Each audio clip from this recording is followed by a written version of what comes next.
Macbeth, the tragedy of Macbeth. Time to begin our Shakespearean. If you looked at the building background on 316, the person of Macbeth is a legit person. King Duncan is legit. Shakespeare, as it says, read one of the most popular books, at the time, a Scottish book, Chronicles of England, Scotland, and Ireland. Now, this is written around 1600, okay? 1602 or 3, something like that.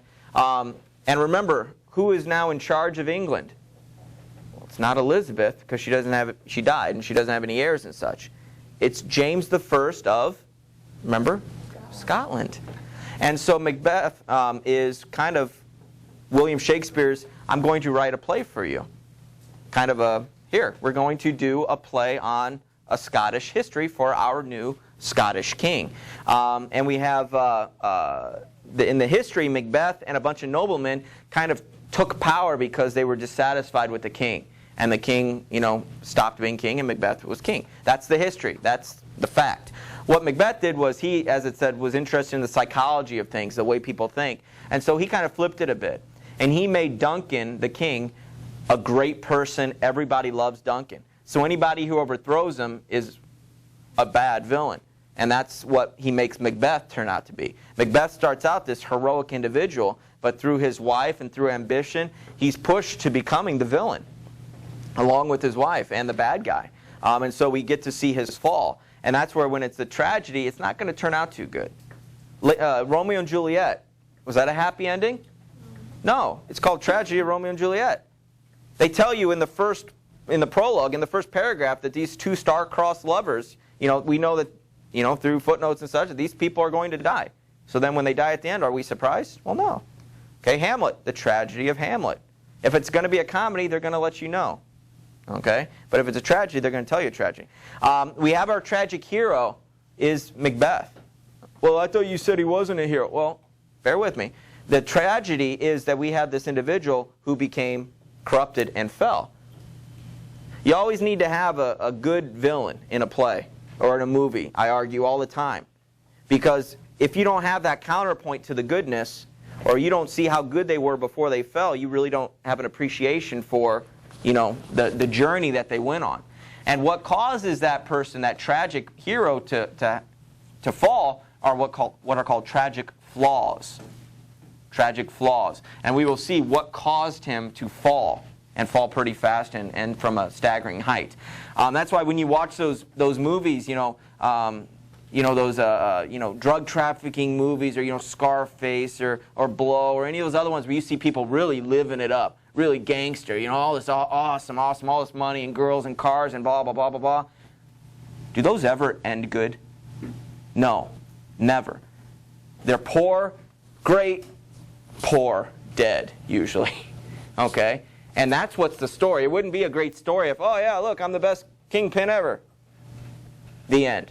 No, we need to see the fall, and we need to see what caused him. That's what makes it a story. That's what makes it interesting. And a plot that's of substance.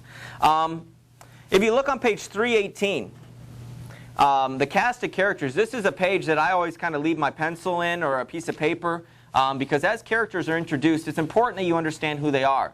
And Shakespeare doesn't spend a lot of time, go back to your cast of characters, and don't forget who this person is. So you're going to have to, wait, who is that? Oh, what? And go back. There might be some confusion because there's a character named Macbeth, obviously, and then there's somebody named Macduff.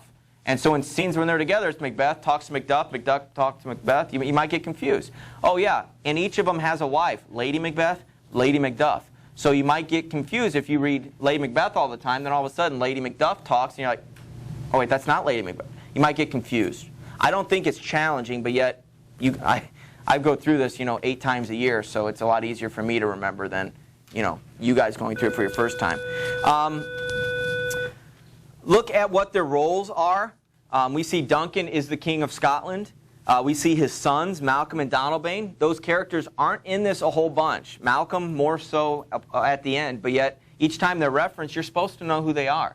And he doesn't stop. Shakespeare doesn't go, audience, check your program to make sure you know who this is. We expect you to know. Macbeth, they call him the Thane of Glamis. A Thane is a noble, kind of like knights or sirs.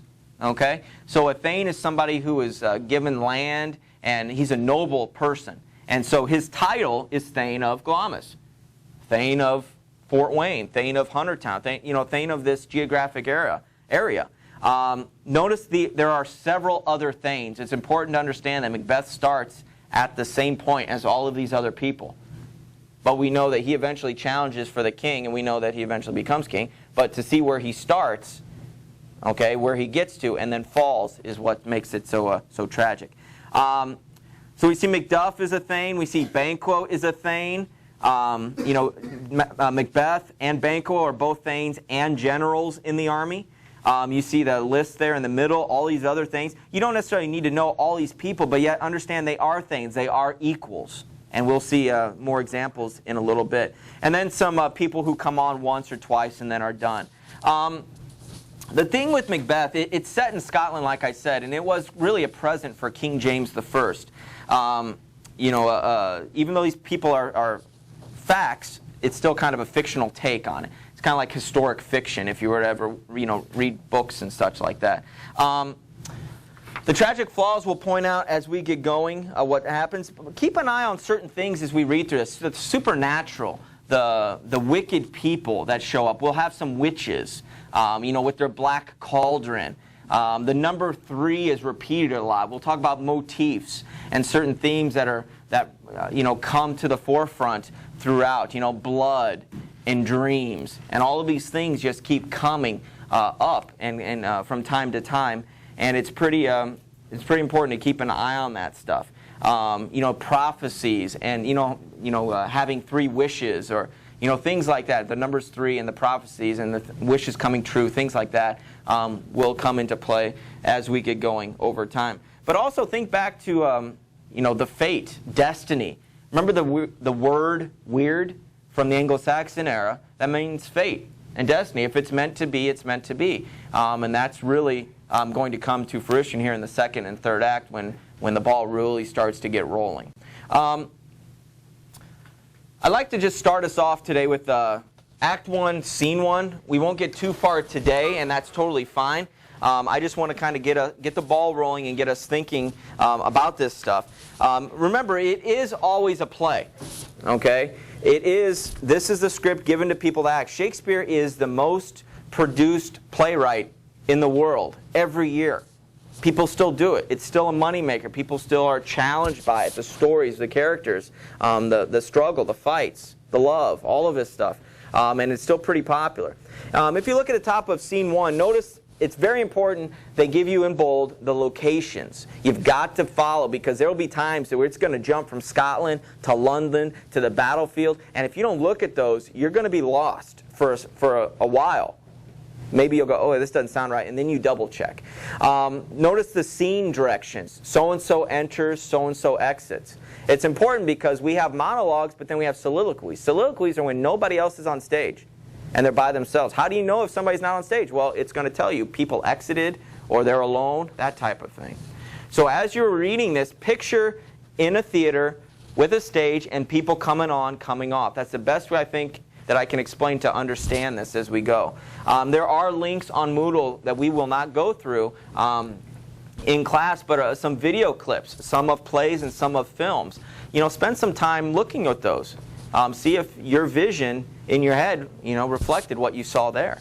There are reading guides that you will have to keep up on, so you're going to want to download those and work through them. They're broken down by section, so work through those at your own pace, and those will be due, at the very end. Just pay attention to footnotes. I can't get through a new Shakespeare play without footnotes. I'm not a scholar of Shakespeare. Okay? He was a man of, most people have a vocabulary, I saw a stat, have a vocabulary of 5,000 words. Shakespeare had a vocabulary of roughly 25,000 words. And a lot of the words or terms we don't even use nowadays. Okay? And so how are you supposed to understand what they're talking about or references? Their schooling was heavy into the Latin and into the Roman life and mythology, and this was during the heart of the Renaissance. Do we teach you guys mythology? So when he has allusions to all of these gods and their relationships, you're supposed to know what that means. And so look at those footnotes, and they'll help you out. Okay? You're a fool if you do not use the footnotes. Okay? So 319, Act 1, Scene 1, Scotland, an open place.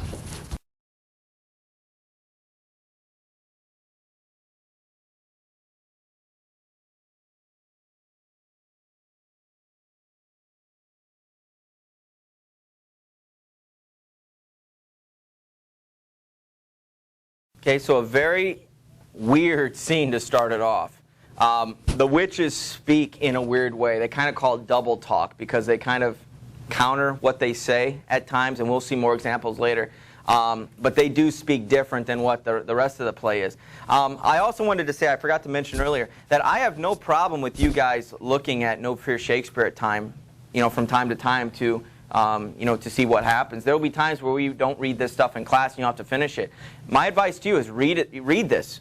Read it one time by yourself, and then look at that No Fear Shakespeare or your Cliff Notes or whatever, and read it and go, yeah, that's what I got. Or, oh, I missed this part. How did I find that out? Okay, but that's my advice to you. Strictly reading No Fear Shakespeare is not going to help you out. Okay? Our tests and such are designed that it's not going to help you. You're not going to do very well. Okay? But paying attention to what we say in class, as well as using these other resources, will greatly help you out.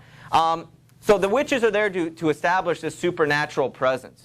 Okay, imagine a big cauldron, and they're just kind of around and around it, and it's dark and not snowy, but foggy and such.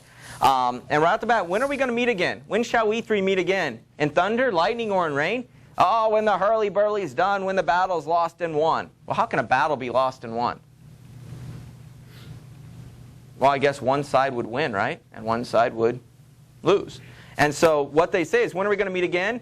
And the second witch says, well, when the commotion's done, when the battle's done, when the battle's over and there's a victor, we're going to meet again. Oh, okay, well, that be ere the set of sun. Well, that's going to be before the sunset. So that's going to happen here in the near future. Oh, well, where's the place? Oh, upon the heath, which you look, it's a land covered by small shrubs. Ah, there we'll meet Macbeth. So we can see that they can see into the future. Whenever I see these people in my mind, I think of, remember the cartoon Hercules movie? Hercules? They had the three fates down there with Hades. Who do you think that's an allusion to? This. Three witches talking about the fate, talking about, predicting the future. And it's funny because Macbeth will come to them wanting to know his future and wants to know these things, just like Hades wants to know if Hercules is going to throw a big wrench in his plans. But here we see the witches say, when are we going to meet again? And we see their examples of their foreshadowing. We're going to meet after the battle's won and lost. Oh, well, that's going to be before the sunset. Where? Well, we'll meet up there. That's where we're going to meet Macbeth. And so we see this establishment. It's a very short scene. I mean, there's only a couple scenes that are even shorter than this. But most scenes are, 3 to 5 minutes long, but pretty short and pretty quick. Scene 2 is pretty relevant because we see Duncan. We meet the king. We hear stories about Macbeth and how valiant he is in battle. But we don't even meet Macbeth until scene 3, when he does meet the witches. Okay, so this helps establish what kind of a character he is, characterization, what do other people think about him before we even meet him. And so we find out all of these lofty things that he does before we even meet the individual. And so we have him on such a high pedestal, and everybody thinks such great things of him. And that makes that tragedy even greater, the way that people feel about him at the end. We think we're equals with you, but we think you're up here, but yet you're going to go up here to king and eventually way down here. And yet that journey is what makes the story that interesting. Okay?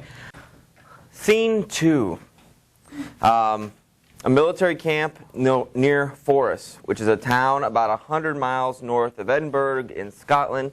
Remember, there is a map, a link on Moodle, a couple maps I think, one of Scotland. You have Scotland maps in your book as well for each unit. But this particular map, I think it's the second link, it has a map with different points of interest, different cities, different forts, different castles that are setting pieces in this particular play. So it's kind of neat to see the distance that some might have to travel. So when some of them says, no, I'm going to go home to Fife later on, you understand that that isn't necessarily just from here to Huntertown type thing. It's a longer ride, things of that nature. But on 319, scene 2, we meet not really the rest of the cast, but we meet some of the big players, some of the big hitters. We meet King Duncan, the ruler that everybody loves. We get to meet his two sons, who I guess we would call princes, Malcolm and Donalbain. Throughout the piece, they only show up a couple times. Malcolm shows up a little bit more later in it. Donalbain is really a smaller character. We meet a character whose name is Captain. This is his one big scene and his one monologue, where his responsibility is to inform everybody about what a great individual Macbeth is. Now, an interesting note with Shakespeare, a lot of the action, all the wars that happen and transpire, a lot of that happens off stage. They don't have big commotions on stage, because imagine standing there as a groundling watching it. If this was like a WWE Royal Rumble where everybody's out there going nuts, you would have no idea where to watch. Swords would be clanging, people would probably get hurt. Swords would be clanging, people would be fighting, yelling. You'd be like watching a big riot on stage. So at most, there would be a duel on stage. And that duel would probably start on stage and then walk off stage still fighting. And then they might come back on later to show you that time has passed and things of that nature. And so this war that has transpired, the witches in the previous scene, how they said, we will meet again when the commotion's done, when the hurly-burly is done, when the battle's lost and won, and all of that. And so we have the captain who is really wounded. He is relaying to the king what Macbeth did, how Macbeth acted. Okay, whether it was as a heroics or was it cowardly, we can kind of imagine which one it will probably be. But in that monologue, look at the picture that is being painted of Macbeth, because he's an equal with a lot of those other Thanes and generals and such. But what does he do that separates himself from everybody else through this guy's words? And we don't even get to meet Macbeth this scene. It's just simply finding out more and more about him. Read the selection. Scene 2, the captain's monologue. If you look on page 320, we find out that this battle's been going on. We knew that there was a battle of war from the witches in the previous scene. But here we have the captain kind of giving a Cliff Notes or Spark Notes version for the benefit of the king. But if you think about it, who's this really a benefit for? Us, the audience, so that we can learn more plot and understand these characters before we really see them. Remember how we spoke on the first day, it's important that we see how great all of these wonderful things about Macbeth. The more positives we have about him, the more tragic it is when he falls, and falls far. All right, if it's just some common hobo or something, okay, it's not very tragic if that falls. But if we have this elevated individual, that fall that makes a tragedy. And when a play is being, sold as this is a tragedy, then one needs to see the tragic elements in it and the tragic flaws that will come up later. So the captain, look at how he describes it. We see some characters and footnotes and such that are important. The merciless MacDonald, worthy to be a rebel, for to that the multiplying villainies of nature do swarm upon him. Okay, he is a rebel. He's an individual that we are going up against, and he is a vile creature. Line 16, for brave Macbeth, well, he deserves that name. Disdaining fortune with his brandished steel, which smoked with bloody execution. Like Valier's minion, he carved out a passage till he faced the slave. Imagine some big movie, epic movie, where they're out there with the swords fighting. Okay, the Braveheart, the Lord of the Rings, Patriot, any of those movies, they're just clashing. They're talking about him with brandished steel. He's carving out a path through this until he's facing, they call him the slave, but the villain, MacDonald. Until he faced the slave, which never shook hands, nor bade farewell to him, till he unseamed him from the nave to the chops, and fixed his head upon our battlements.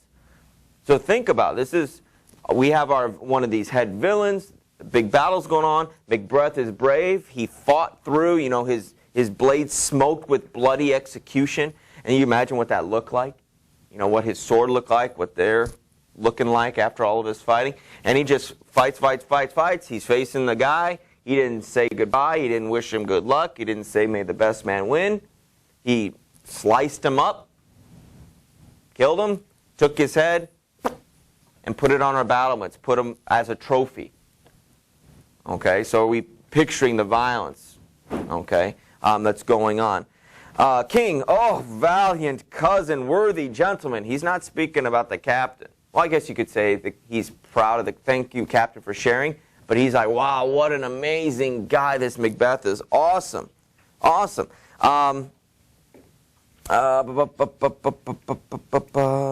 Mark, King of Scotland, line 26, 27, 28, around in there. Mark, King of Scotland, Mark, no sooner justice had with valor armed, compelled these skipping kerns to trust their heels, but the Norwegian lord, surveying vantage, with furbished arms and new supplies of men, began a fresh assault. So the King of Scotland pulled back, got everybody up again, added more numbers, charged again.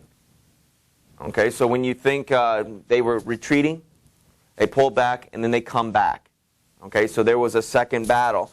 Then King's response, dismayed not this our captains, Macbeth and Banquo? Oh no. They were probably spent, and now they have to go fight again. Were they dismayed? Were they sad? Were they scared? Yes. Yes, as sparrows of eagles, or the hare of the lion. Look at those lines. Okay, this is what we would probably call sarcasm. He goes, were they scared? Oh, yeah. About as much as an eagle is of sparrows. About as much as, the lion is from a rabbit. Are lions scared of rabbits? Are eagles scared of sparrows? No. Okay, so this is his way of throwing out a sarcastic thing, not to make the king feel stupid, but to really promote Macbeth even further. I must report that they, as cannons overcharged with double cracks, so they doubly redoubled strokes upon the foes. And except they meant to bathe in reeking wounds or memorize another Golgotha. So we have a biblical allusion here to replicate a slaughter, a biblical slaughter that happened in the Bible and such. And so that was now their motivation. So yes, they were scared, not really, but they wanted to reenact this slaughter, this battle. And so it shows them as being even more,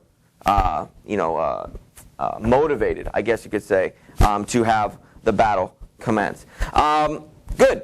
So the captain wraps up and he goes, I can't tell, but I'm faint. My gash is crushed. This guy's bleeding. This guy was in war, and before he goes and gets treatment, he has to help, convey what's going on.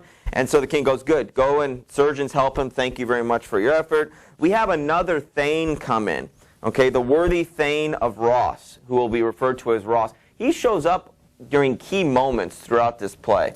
He's not to the degree importance of Macbeth, but they are Thanes, they are equals. But this character comes in usually to say something pretty important and relevant. And what he comes in and shares here on 321, he talks about how that we've caught our traitor, the disloyal traitor, the Thane of Cawdor. So there was a Scottish nobleman who was going against them. Okay, and that was, his title was the Thane of Cawdor, and we got him. He began a dismal conflict till that Bellonan's bridegroom lapped in proof. Okay, I don't know what that means. What does the footnote say? Who are they referring to regarding Bellonan's bridegroom? Footnote. Oh, Macbeth. Okay.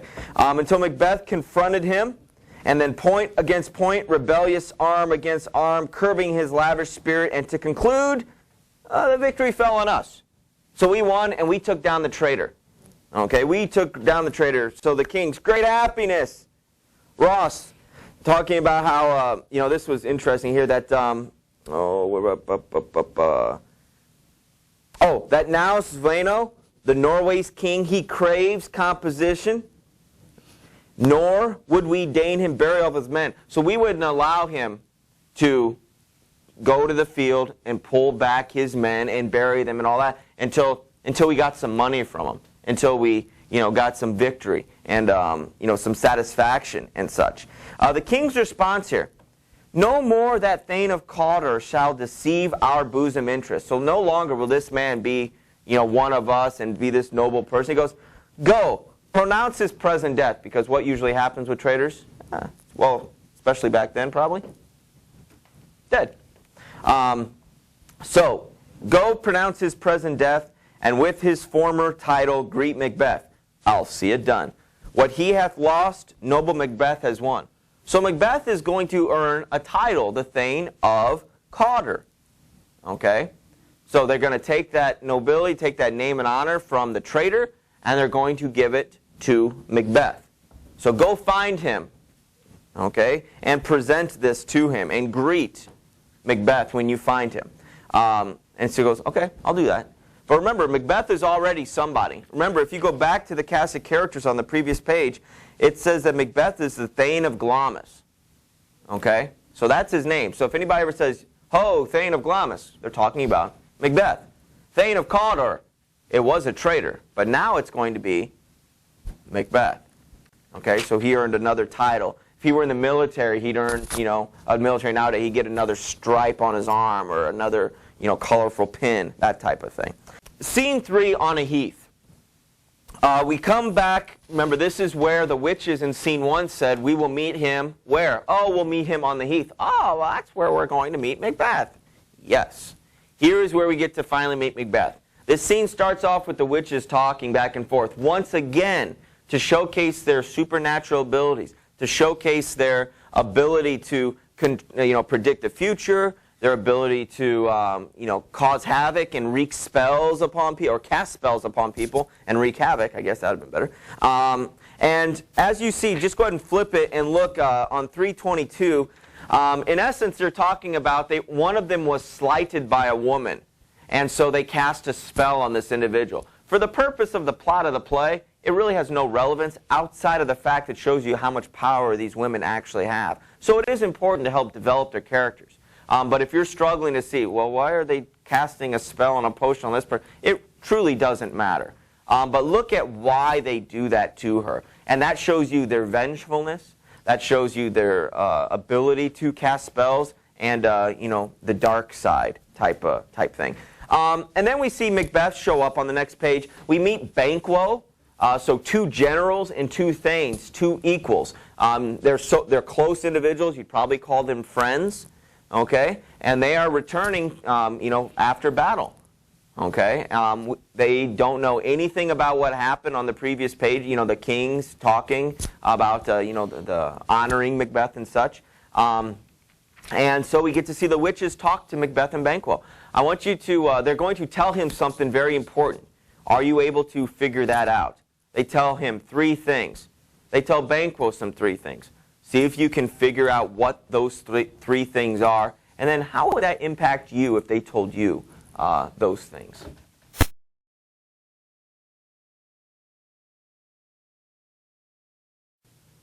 Scene 3, the Heath. The first witch is upset. You can see that she saw a sailor's wife had chestnuts in her lap and mounched and mounched and mounched.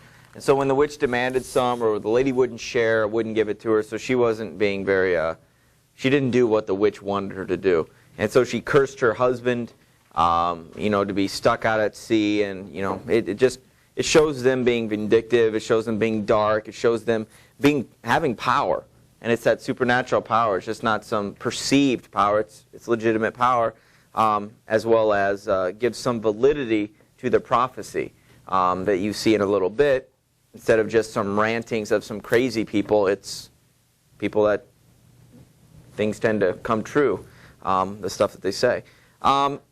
Macbeth's entrance, line 39. His line is interesting because it comes across kind of like one of the witches' lines. It sounds almost like it's the double talk. The so foul and fair a day I have not seen. The contradictory terms. It's kind of interesting. But if you look at the footnote, he's comparing the day to the foulness of the weather plus the fairness of winning. When we see these witches, you typically don't see witches on a sunny day. You know, blue skies, birds singing. You know, it's dark. A lot of dark colors and dark purples and blues and all of that. Just real cool colors. And I think that this situation is very much similar to that. You know, with all the commotion of the what's going on here. Banquo notices them. He says, "What are these, so withered and so wild in their attire, that look not like the inhabitants of the earth, and yet they're on it?" So who are these things, these creatures that look like they don't belong here on earth, but yet they are here on earth? "You should be women, and yet your beards forbid me to interpret that you are so." So a little humor. Did you pick it up when they read it, when you guys were following along a little bit? I think you're women, but the facial hair is kind of throwing me for a loop here. Just a little subtle humor there. "Macbeth, speak, if you can. What are you?" "All hail, Macbeth. Hail to thee, Thane of Glamis." That's his name we saw on the cast of characters. "All hail, Macbeth. Hail to thee, Thane of Cawdor." Well, we know that that's true. That's one of those dramatic irony moments where we know something that a character in the story doesn't. Then lastly, "All hail, Macbeth, that shalt be king hereafter." Look at the directions for the actor here. Macbeth is startled by hearing this stuff. Probably the king one more than being called Thane of Cawdor. Banquo notices him being startled and addresses to him, "Good sir, why do you start and seem to fear things that do sound so fair to the witches? In the name of truth, are ye fantastical, or that indeed which outwardly ye show? My noble partner you greet with present grace and great prediction, of noble having and of royal hope, that he seems rapt withal." These things are so wonderful, he just seems to be lost in thought about it and shocked. "But to me you speak not. If you can look into the seeds of time and say which grain will grow and which will not, then speak then to me, who neither beg nor fear your favors nor your hate." Just tell me. I'm not scared of it. You can tell me what's going on. I just want to hear. Now, his prophecies are back to that kind of double talk. Okay? "Hail, hail, hail, lesser than Macbeth and greater, not so happy, yet much happier. Thou shalt get kings, though thou be none." Well, this doesn't sound too great for for Banquo. Macbeth has all of these titles, and you're going to be king. But for Banquo, you're lesser than Macbeth, but ultimately you're greater. You're not as happy, but happier. "Thou shalt have kings, be father to kings, but you will never be king." Now, do they put a time limit on when these things are going to happen? It says Macbeth's going to be king. Tomorrow? When you're 90? Because in theory, if he's 90 and he becomes king for one day and then has a heart attack and dies, was the prophecy true? Yes, completely. And that's what we're going to see in a little bit once Macbeth on 325 hears about being, now he is Cawdor, and he starts to think, wow, that prophecy is true. What about this other one? And that starts to get their brain going. And it's that prophecy that really starts the ball rolling for the rest of the play. And then once Lady Macbeth hears about it later on, it's going to go downhill pretty quickly. So Macbeth addresses them again. "Stay, you imperfect speakers, tell me more. By Sinel's death, I know I'm Thane of Glamis. So I know by my father's death I inherited the title. But I know that I'm Thane of Glamis. But how of Cawdor? The Thane of Cawdor lives, a prosperous gentleman. And to be king stands not within the prospect of belief, no more than to be the Cawdor. It's just, it can't happen. There's somebody else as Cawdor. I can't be Cawdor, just as there's another king. I can't be king. It's just not in the cards. It's impossible. Speak, I charge you." And what did they do? Evaporate, disappear. So again, we see another element of a supernatural ability that adds a little bit more credibility and credence to what they say and what they do. Macbeth and Banquo, this would be almost kind of an interesting scene to watch on stage because they're both kind of shaken up a little bit. And if people might be a little giggly at times if things are kind of, well, that was weird. Yeah, that was strange. Where'd they go? Did we just imagine that? Banquo, there were such things here as we do speak about? Or have we eaten on the insane root that takes the reason prisoner? Are we hallucinating? Are we tripping on something? Something strange is going on. Okay? That's weird. Look at Macbeth. Your children shall be kings. My children? You shall be king. Don't forget, and Thane of Cawdor too. Went it not so? Weren't it not so? That's what they said.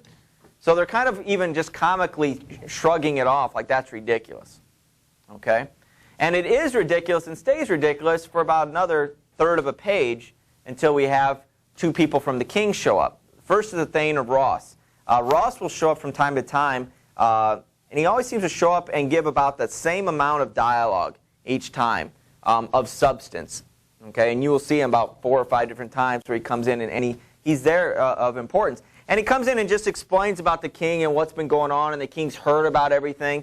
And then he, along with Angus, are there to have Macbeth escort him to the king. But also, remember, they said, go and greet Macbeth with his new title. And here's that dramatic irony that we were talking about. Ross, and for an earnest of a greater honor, so we want you to come with me. He bade me, from him, I have to call you the Thane of Cawdor. In which addition, hail, most worthy Thane, for it is thine. Look at the word aside for Banquo. In essence, asides are inner monologues. Okay?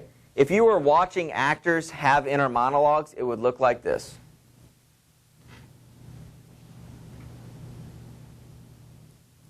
I'm having inner monologues right now. But that doesn't really work too well for a play. So his inner monologues are the asides that are spoken, and if it's not directed at somebody, it's just strictly for us, the audience. If it's for one other person, like it'll say an aside to Macbeth, only those people can hear. Even though physically the actors on stage should be able to eavesdrop on that conversation, you have to suspend that disbelief. They can't hear it. Okay? So Banquo, upon hearing instantly that they are calling him Thane of Cawdor, calling Macbeth Thane of Cawdor, Banquo goes, what? Can the devil speak true? Macbeth, the Thane of Cawdor lives. Why do you dress me in borrowed robes? Well, the Thane lives yet, but under heavy judgment bears that life. So he's kind of held before trial right now. And he's been stripped away from his, his title and nobility, and the king has bestowed this upon you. And so you are now the Thane of Cawdor. So here's a very telling aside with Macbeth, the top of 326. Glamis, which was his original title, and Thane of Cawdor. The greatest is behind. And there's a footnote, then the greatest is still to come. Because I'm sure when you guys read this or were following along, you saw that came true. Like instantly you would think, well, what's that other one going to be? How is that other one going to play out? When is it going to play out? Now he has an aside to Banquo. Do you not hope your children shall be kings? When those that gave the Thane of Cawdor to me promised no less to them. This is a very telling statement because he whispers to Banquo about Banquo's kids going to become king. He does not go, hey man, that means I'm going to be king. If he did, it would show that he was thinking about it. But for Banquo's purpose, he directs it straight to Banquo. Hey, your kids are going to be king. They said that I was going to be Cawdor, and I'm Cawdor, so your kids are probably going to be king. And he leaves it at that. That's very important because they don't have too many conversations left throughout this play, and you're always going to be wondering what the other person is truly thinking. Okay? Because pretty much everybody in here, if I told you were going to be king or queen and you didn't believe it, but then something else happened that makes you think, well, now that might come true, of course you would be thinking about it. No matter what you're trying to convince me that you're not thinking about it, I know that you are. Okay, and Banquo will eventually probably start catching on. But Macbeth is doing a good job instantly trying to go under the radar a little bit. Page 326 there at the bottom, his little monologue there. He kind of zones out and he starts to think about certain things, thinking about how I will become king. And he starts to have bad images in his mind and images of murdering Duncan. And this is somebody who loves Duncan. This is somebody who has fought and killed for Duncan. And yet he still has these thoughts in his mind, that I am Thane of Cawdor. If good, why do I yield to that suggestion whose horrid image doth unfix my hair and make my seated heart knock at my ribs? Last few lines there. My thought, whose murder yet is but fantastical, shakes. So my single state of man, that function is smothered in surmise, and nothing is what is not. So he's starting to really kind of freak out and have these thoughts like, no, I can't think that way. I can't think that way. He has an aside at the bottom to himself. If chance will have me king, why chance may crown me. Did he do anything between the time that he heard that he was, when the witches called him Thane of Cawdor, and when he first found out he is Thane of Cawdor? Did he do anything? It was a half a page. It was nothing. Chance called me this, and chance made me this. Maybe chance called me king. Chance will make me king. Maybe I don't have to do anything. Maybe I don't have to kill him. Maybe he'll die of a heart attack on his own. Maybe he'll make me king and retire. Who knows? So that's his thing, is get these bad thoughts out of my mind. Delete, delete, delete, delete, and I will take care of this. Just let it all play out and everything's going to be fine. And that's why he says, if chance will make me king, by chance may crown me without my stir, without me having to lift a finger. Everybody's breaking up and they're all going to be caravanning to meet the king, which we'll see next scene. And Banquo and Macbeth get a little moment together there. After Macbeth says, let us toward the king, about 154 or so. Think upon what hath chanced, and at more time, the interim having waited, let us speak our free hearts to each other. So let's not tell people about what we've experienced, about what we supposedly know about the future.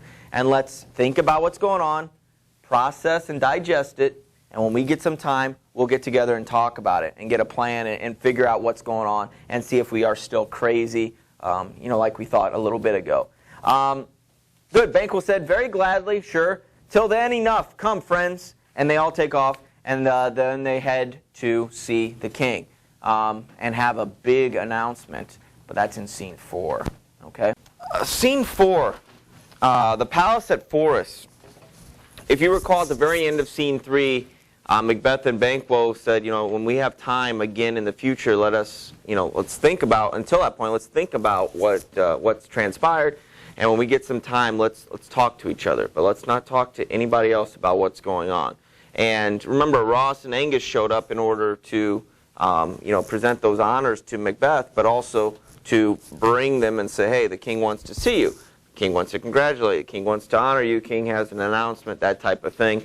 And so he says, well, let's go. Let's go see the king, and that's where we're headed. Always look at these actor notes, these stage directions, to help you in case there's something that I do leave out or you need to come back to on your own. We see the king talking to Malcolm here right at the beginning. Remember, going back to the cast of characters, Malcolm is his oldest son. The other one's name is Donalbain. Donalbain really doesn't play a main factor in this play, but Malcolm does. So keep an eye on that.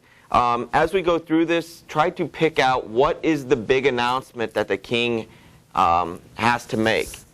Okay? I'm sure Macbeth has a certain idea as to what it is. If the prophecies of the previous scene were to come true this quick, because remember, from the moment he heard that they addressed him as a Thane of Cawdor to the time that it happened, in our version, it was just like a page, half a page. And so when the announcement is made, Macbeth might be thinking, hey, something could possibly be done today. And look at that and see if you can pick out exactly what the what the announcement is and what Macbeth's reaction is.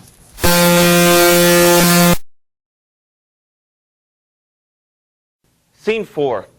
The very beginning, we find out the king and his son Malcolm are inquiring about the Thane of Cawdor, the original Thane of Cawdor.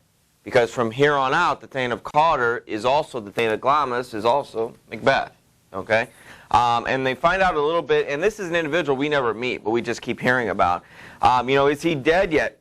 Excuse me. My liege, they are not yet come back, but I have spoke with one that saw him die.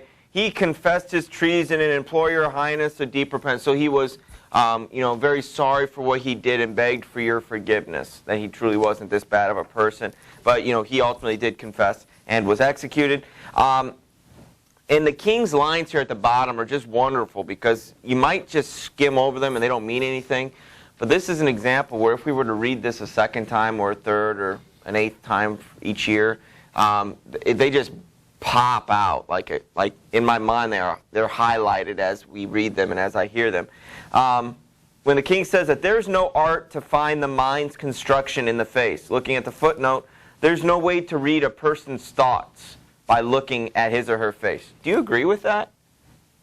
I kind of think you can read a lot by somebody's face, but I also like to play cards, so I think that I can read people's faces, that type of thing. But if you know somebody and you're close to them, you can usually tell if they're happy. You can usually tell if they're contemplative and melancholy, if they're thinking about something. And it's interesting that the king says that he can't read somebody's faces. He says it's impossible. There's no art to find the mind's construction in the face. He was a gentleman on whom I built an absolute trust. Well, who at this point do we know he has an absolute trust in? Who does he think the world of? Macbeth. He thinks so highly of Macbeth at this point. Well, yes, his son too. Okay? But Macbeth has just been trumpeted and trumpeted nonstop. And now he's taken this individual, Cawdor, who he had the utmost absolute trust in, and he gave that title and awarded whatever to Macbeth. And now Macbeth seems to have taken over that role. Next page. Macbeth comes walking in with Banquo and Ross, so all these other thanes and such, and the king welcomes them. Oh, worthiest cousin, the sin of my gratitude even now was heavy on me. Thou art so far before, that swiftest wing of recompense is slow to overtake. There is no way that I can pay you for what you've done. More is thy due than more than all can pay. I cannot show you my appreciation.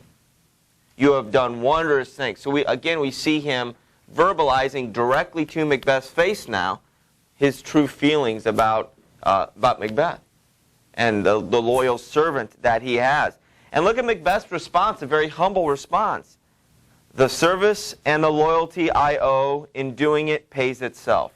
So that's my job. My loyalty is you, and you don't have to, that's me doing what I'm supposed to do. I don't need, gratitude back and forth and such. He talks about how our duties are to your throne and your state children. So it's kind of like, remember when we talked about chivalry and the knights and their allegiance to their kings? This is a different country, Scotland, but we have the Thanes and we have their armies still having this oath, this honorable allegiance to their king. The king addresses Banquo because we kind of forget about Banquo. Because Macbeth is spoken about so much, he goes, noble Banquo, that hast no less deserved, nor must be known no less to have done so. You have done just as much. You need to be, in my mind, in my heart, in my, when I think back to this day and this battle, you will be thought of just like Macbeth. So come forward and receive my gratitude and such. Because remember, it was the battle with Macbeth and Banquo. And he was asking how, were they discouraged? Oh, just like the hair of the lion and, all of that stuff. So it's pretty important. His announcement here at the bottom, if you look down in that blue area there, he announces his heir. He announces who is going to follow him in the line when he dies or when he can't be a king anymore. Okay? And he chose his son, Malcolm. Well, doesn't that seem obvious? That seems obvious to me. Maybe back then it wasn't this is Scotland. This is 1000s. So this is well before the Renaissance, well before Henry VIII, where we were talking about him trying to have a son to keep going and all that. I just kind of assume when you have a son that they would take over, and so on. But it seems to me that he had to make this announcement. And he says, our eldest child, our eldest Malcolm, whom we name hereafter the Prince of Cumberland, which honor must not unaccompanied invest him only, but signs of nobleness like stars shall shine on all deserts. So he is going to take over. From here on out, he's going to be my heir. Macbeth's response upon this, because, I should have kept reading. From hence to Inverness and bind us further to you. Inverness, if you look at the footnote, is where Macbeth lives with his wife.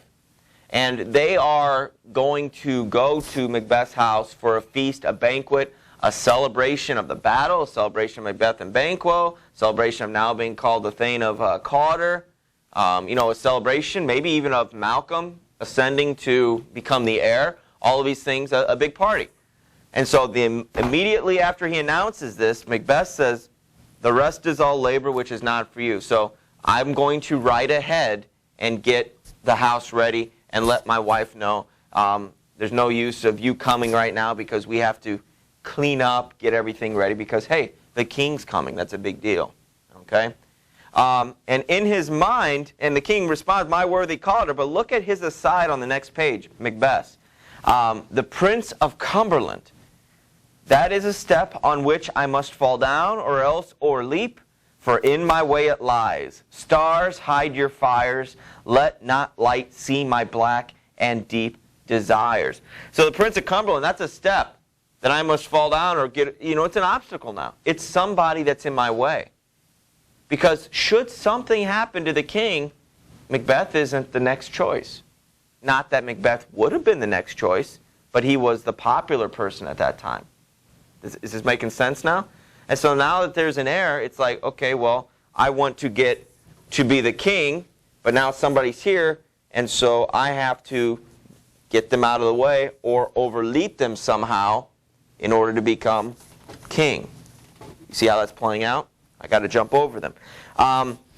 And so as he's exiting, he says that stars hide your fires. So a black night riding, the stars are out. He goes, hide, go away, stars, because I don't want your starlight to illuminate my desires so people can see what I'm thinking, what I'm contemplating. Now, he isn't running home to go and kill the king. But remember those thoughts that were giving him a lot of problems earlier on? Those things are starting to, matriculate again. And it's not just about the king. Now it's about Malcolm. And how am I supposed to become the king to fulfill that prophecy if now there's somebody else in front of me? Remember, the prophecy did not say, in 3 years you will become king. In 80 years you will become king. Whatever. It never said that. And so he has no idea when it's going to happen. But now he just sees, well, nuts, there's another person in front of me. So this is going to take even longer if by chance I don't do anything. Okay? You see his problem and you see what he's thinking. Make sense? Okay.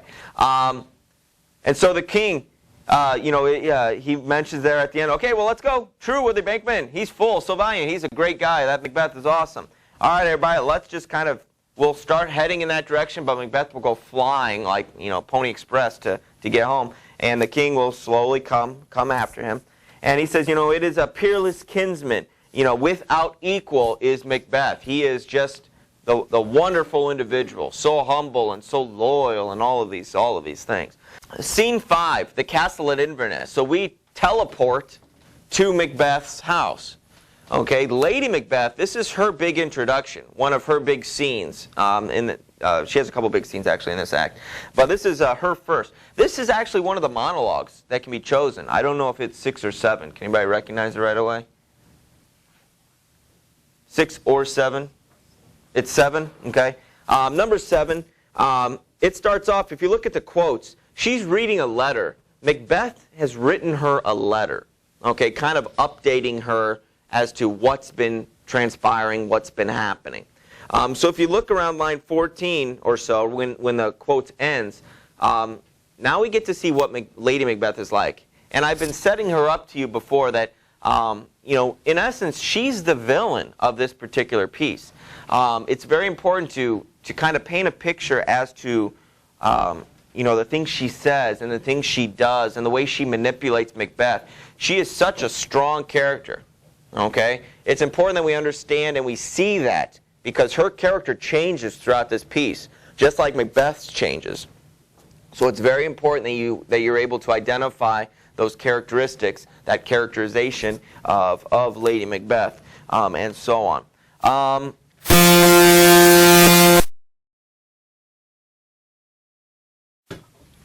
Scene 5, the Castle of Inverness. The letter she's reading is really just a summation of what we've seen so far. It's Macbeth telling her exactly what's been going on, but really focusing on the three sisters, the witches, the prophecies and such. Remember he told Banquo, don't tell anybody about this stuff? Remember that? Well, now he shared with her, and how they came true. And now I'm this particular Thane, and all of these other things, and ultimately I'm supposed to be the king that shall be. So I thought this have I thought good to deliver thee, my dearest partner of greatness, that thou mightst not lose the dues of rejoicing by being ignorant of what greatness is promised thee. So I wanted to make sure that you understood what was going on, and you can enjoy with me what is to come, in the future, should this be, legit and true. So lay it to thy heart and farewell. So think about it, keep it inside, don't share with anybody, and I'll be there shortly. So this is a message that has, beaten him there. Her first lines, her first response upon completing the letter, Glamis thou art, which that's what he is, and Cotter, and shalt be what thou art promised. Yet do I fear thy nature is too full, oh, the milk of human kindness to catch the nearest way. So she says, you will become king, but I fear that you are too nice, that you want to keep your hands clean, that you won't do what needs to be done in order to achieve this. And so what she goes on to say in the rest of her soliloquy and the rest of the scene is, I must be that individual that pushes him to greatness. I'm that motivator, I'm that coach that needs the star athlete to perform in order to get it. And I fear that you're too good, you're too loyal, you're too humble, you're too whatever. But remember, Macbeth, he's a warrior, he's a killer, right? But that's in battle. That's for the proper reasons and the proper purpose. Here, it's a little different. Okay, it's a little different. Next page, excuse me. Line 25. She says, hie thee hither, that I may pour my spirits in thine ear, and chastise with the valor of my tongue all that impedes thee from the golden round, which fate and metaphysical aid doth seem to have thee crowned withal. So let me whisper in your ear. Let my thoughts, intoxicate you and make you do what I want in order to get this gold round crown for you, that it seems to be fated to you and destined to you. And these witches and the supernatural, that it's gonna happen to you, and let me help. Okay, is what she's saying. Let me be that spark plug, that muse to help motivate this individual, her husband, in order to take what should be his. Lady Macbeth finishes up her soliloquy after she's interrupted with the messenger there at the bottom. Line 40. And this is where it gets kind of dark, and we really get to see this woman, transforming into this. She's not going to be the cold-blooded killer, but she'll be the person that comes up with it. And sometimes the people who plan, these crimes are, just as demented as the person who pulls the trigger or does it. And we see her say, unsex me here, and fill me from the crown to the toe, top full of direst cruelty. So unsex me here, change me from a weak, feeble woman to a man, to a strong man, and filled with direst cruelty from my crown to my toes. Make thick my blood, stop up the access and passage to remorse. So if I were to be remorseful or, I feel guilty about it, make my blood so thick that it stops up all passage, that remorse can't go through my body, and I'm not feeling guilty about it.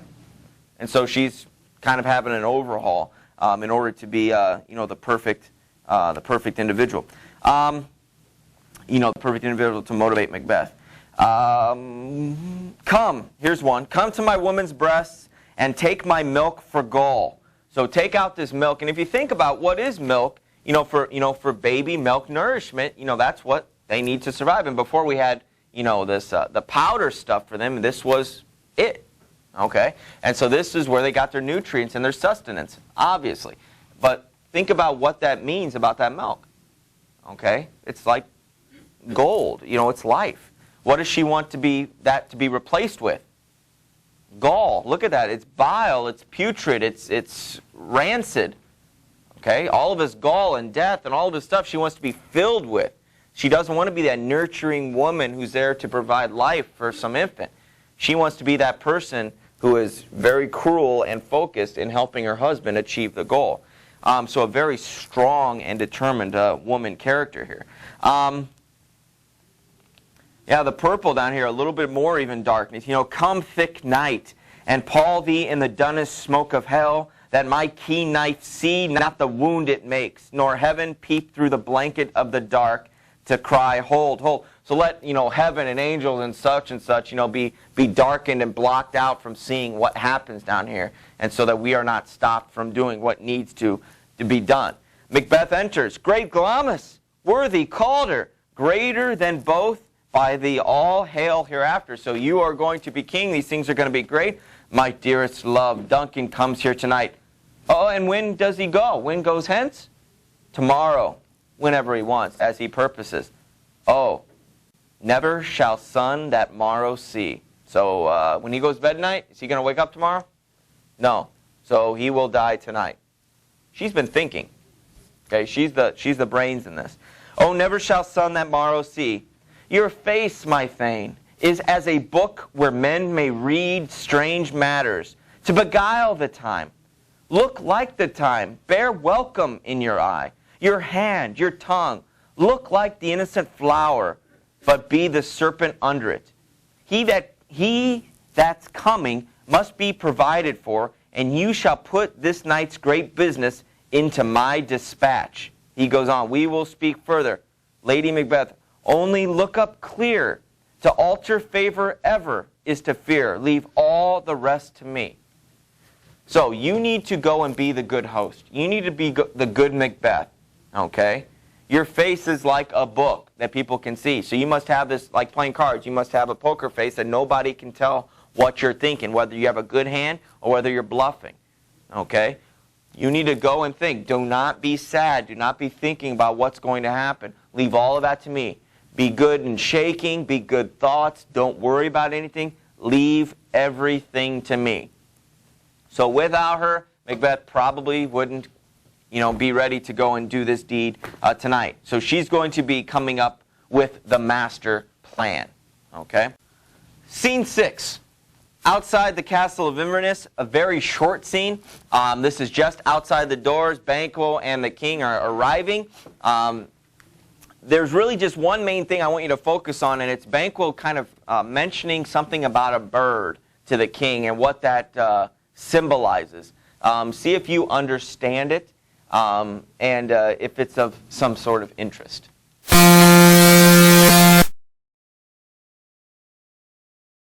Scene 6 is really just a transitional scene so that Macbeth can get settled into the house and can get set up for his soliloquy to start the next scene.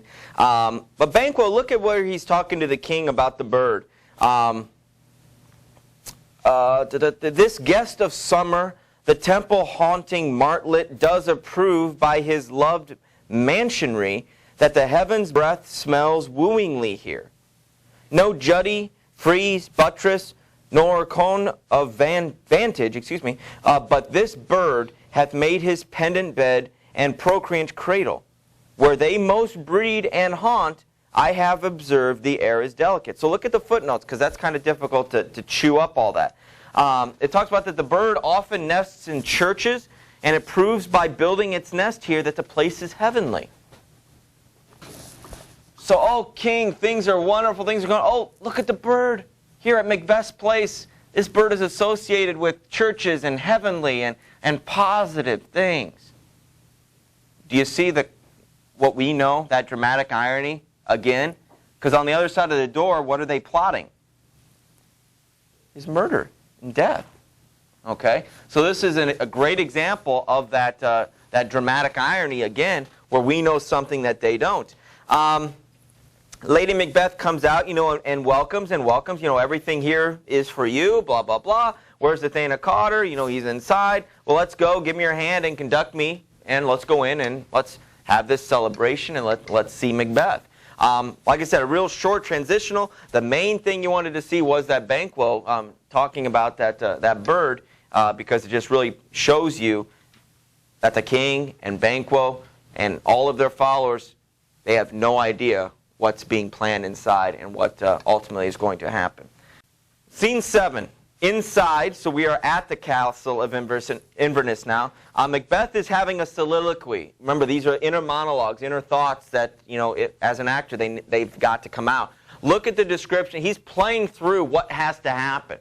And ultimately, is he more motivated to do it, or is he more hesitant to do it? Does he want to back out, or does he want to proceed? Okay, we've seen who the main instigator is thus far, who the planner, that type of thing. And so he's going to, have one, he's either going to push forward with it or pull back. Lady Macbeth comes in, and whatever his feelings are, his answer, look at how she responds. This is the other monologue from Lady Macbeth, and you will get to see, once again, her darkness really come out.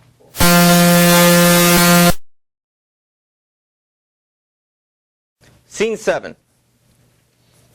Macbeth, he talks himself out of it.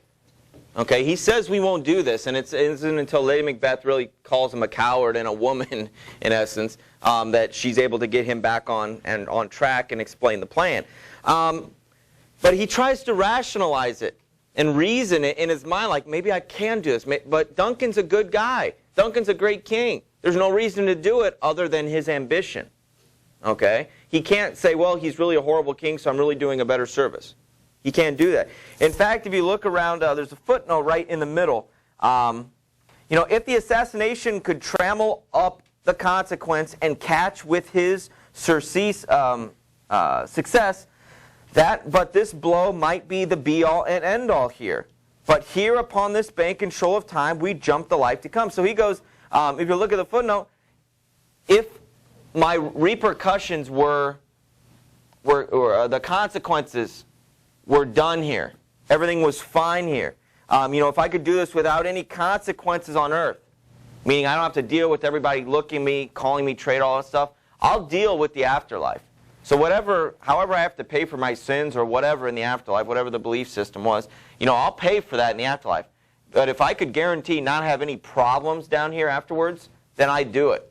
But I'm worried about what people will think with me. Because as it goes down into the blue there, he's here in double trust.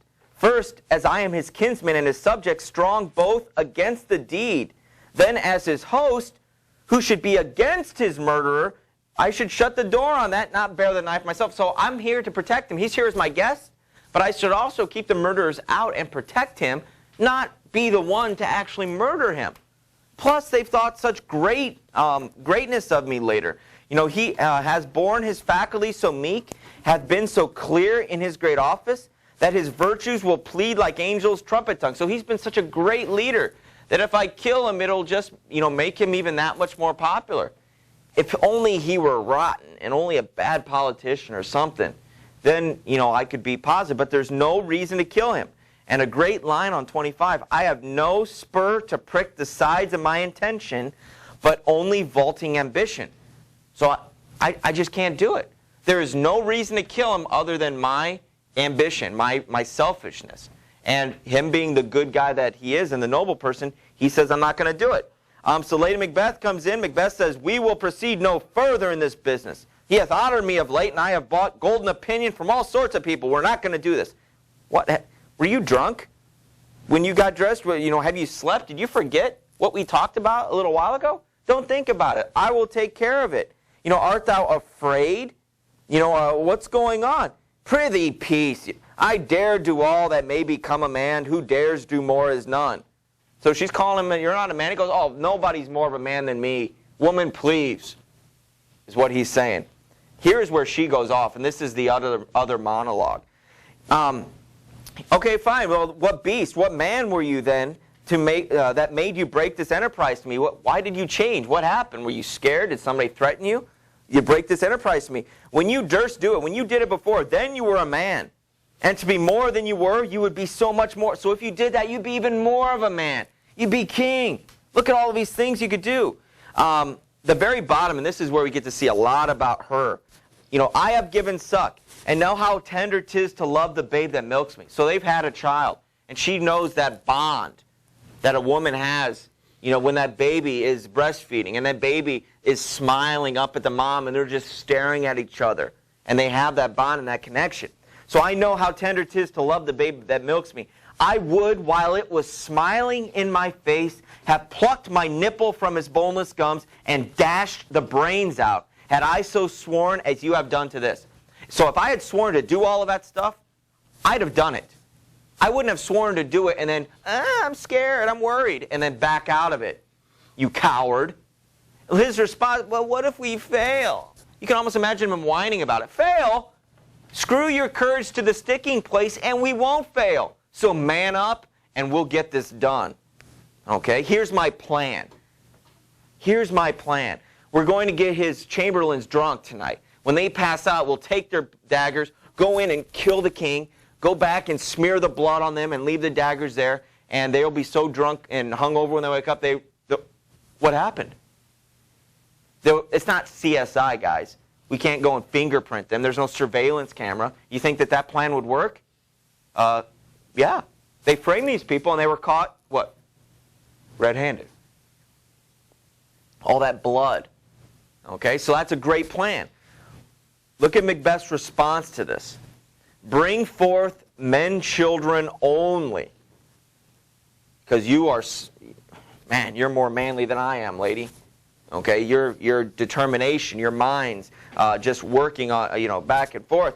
And he's worried, though, that will it not be received when we have marked with blood those sleepy two of his own chamber and used their own daggers, that they have done it? So will somebody question that?